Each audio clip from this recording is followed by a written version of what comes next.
આજ અમારા ઘરે ભાજી પાવનો પ્રોગ્રામ રાખ્યો છે. અમે જમવા જોડે બેસીએ. સિમરન હાય બોલે છે.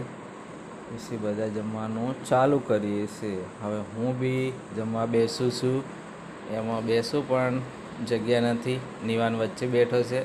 ચાલ બેટું થોડો સાઈડમાં ખસી જા, પપ્પાને બેસવા દે. ચલો હવે મને જમવાનું આપશે. પહેલાં પાણી પીવું પડે છે આપણે તો, એટલે પાણી લઈ લીધું છે.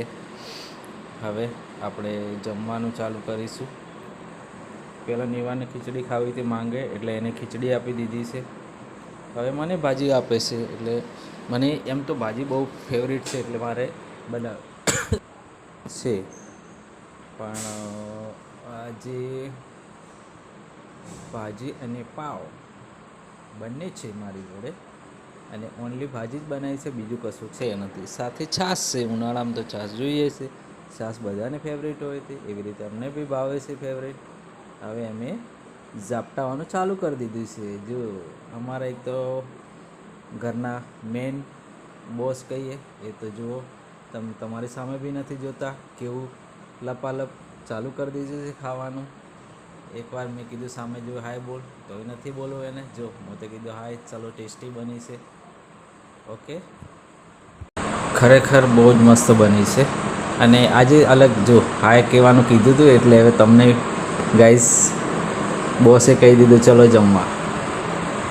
થોડો મજા આવી ગઈ છે આજે જમવાની, અલગ જ રીતે મજા આવી ગઈ છે. કારણ કે એમ તો રોજ જમે જ છે બધા જોડે બેસીને. આજે થોડું શૂટિંગ લેતા વખતે અમે જોડે બેસીને બધા કે ના આજે જોઈએ અહીંયા બેસીને જમીએ, અને આપણો કેમેરા ચાલુ રાખીએ છીએ. એટલે અમે કેમેરા ચાલુ રાખીને જમવા બેઠા છીએ બધા. તમને બધાને એવું લાગે તો તમે બી આ પ્રયત્ન કરી શકો છો અને શૂટિંગ કરી શકો છો મિત્ર. એમાં કોઈ ખરાબ ખોટું નથી.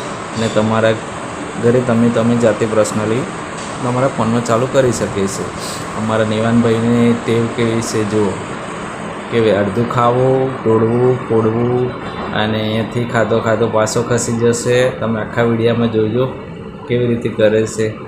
જે અને નાનો બાબુ છે એટલે મસ્ત છે ને છે. જમવાનું ટેવ સારી છે. ગમે ત્યારે બેસે એનો એક જ ટેવ બહુ મસ્ત છે. ગમે ત્યાં બેસી જાય, ગમે તે નાસ્તો કરે, નીચે જમીન પર બેસીને જ પાલુઠી વાળીને, પ્રોપર પાલુઠી વાળીને બેસીને જમે છે. ગમે ત્યારે કોઈ પણ વિડીયામાં તમે જોજો પાલુઠી વાળીને જ જમે છે.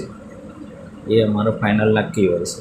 જુઓ અમારા મેડમને છે ને ખાવાનું જોર આવે છે, પણ આજે ભાવ છે એટલે થોડું ખાઈ લેશે. બાકી એને એની મમ્મી પાછળ પડીને ખવડાવે તો એ ખાવાનું એટલું બધું એને નથી. તો એને ગમે તે કરીને એને ખવડાવવું પડે છે. થોડું ખાઈ લે છે.